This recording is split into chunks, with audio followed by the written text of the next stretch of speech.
The Ripken Way, Japan's rising sun, continues.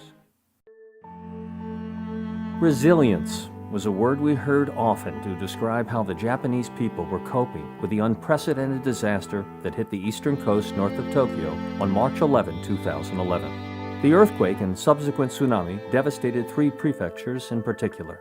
Emotions ran high on the way to Ofanado for the next leg of our trip.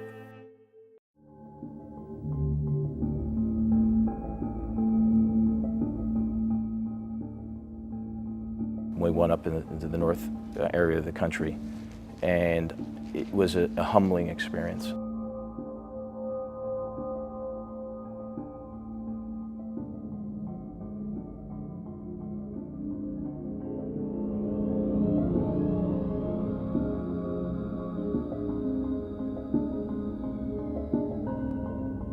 We all became very quiet, and I think we all went into a level of self-reflection about what all this means and how life is precious, and really what our role is. How can we make a difference? And again, I saw that in Cal, and I saw that in all of my teammates from Ripken baseball.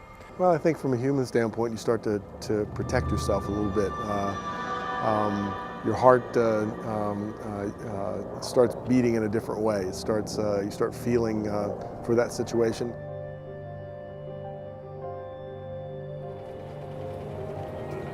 Yeah, it's not fun to be around.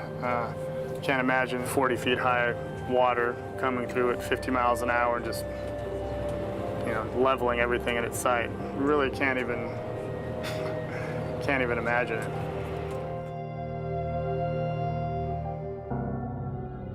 This is a strange, eerie feeling here of this coastal town, which was densely populated at one time. 40% of their entire population was lost, gone, just like that. The mayor of his town, whose offices were higher above and could overlook this lower lying area, somewhere out in this area, elected to stay with the ship, as it were, and look down as the tsunami came in. And amongst the 40% of this town that was washed away was his wife and family.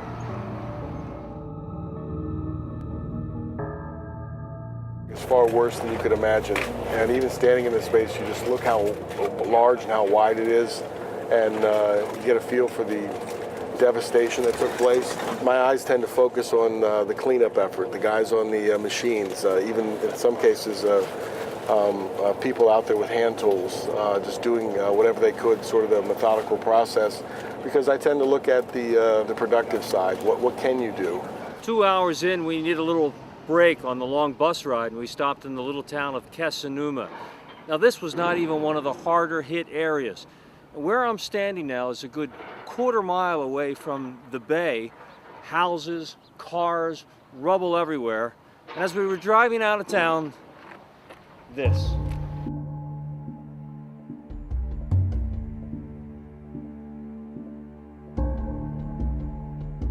I guess the reality is driven home more clearly now that we're driving through the areas that have been affected.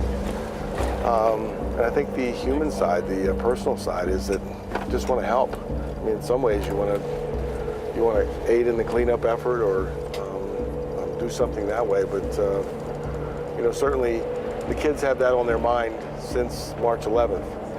We just pop in and get a glimpse of it, and you can't imagine the burden that stays with them. So we're going to try to lift the burden just for a brief minute, playing baseball or get them to smile.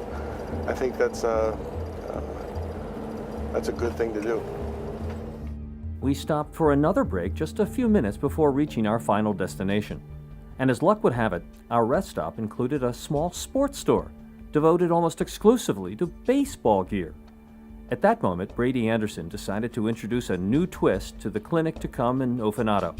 He would award a brand new catcher's mitt to one lucky player awaiting our arrival. That was unusual. I mean, we drove by and I saw Mizuno's. I was interested. I walked up to class, not even certain if I was allowed to go in. But they seemed pretty happy to have us there. And I always remember the gifts that I liked when I was a kid. They were huge, meaningful gifts to me, but my favorite gifts were, even to this day, if somebody gives me a basketball for Christmas, I'm pretty happy. So I picked out a glove. I'm going to give it to a catcher when we get there. And I know he'll get a big kick out of it because any baseball player, they love getting a good glove. It's a really good glove. Somebody's going to like it. He's going to have a hard time taking it from me, but I think I'll be able to give it up to him since I'm left-handed.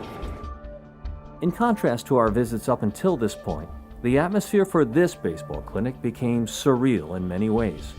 The isolated location, a big drop in temperature, and a rising full moon created an evening filled with emotion.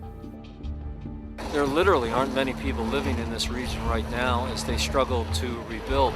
But on this night, 70 young men who shared one common theme. All of them had lost a friend or a relative in the tsunami. But they had another common theme, their love of baseball. And then to start to think, we didn't have all the stories of all the kids, but they're all affected. Many of them affected in the worst way. They lost their parents, they lost their brothers and sisters, and they're alone. And then the realization hit me that this is their primary family. And it was obvious that those group of kids, were getting closer and closer together, probably because of the horrific situation that they've gone through. And then I also know that when we started our clinic that evening that we may have been a little bit more emotional than normal, for all the right reasons. I'm Coach Finn, all right, and I'm going to help you run this clinic today.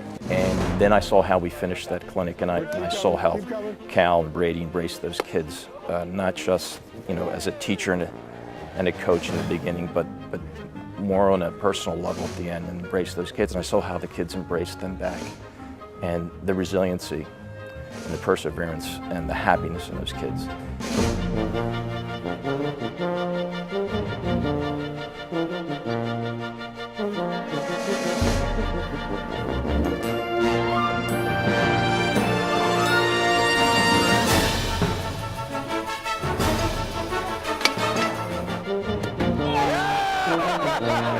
It had been quite a night, but a final question remained. How to best give away the Brady Anderson catcher's mitt to one of these players?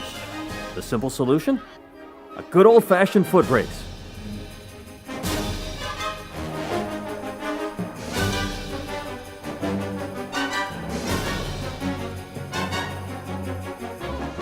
It's been a fantastic trip.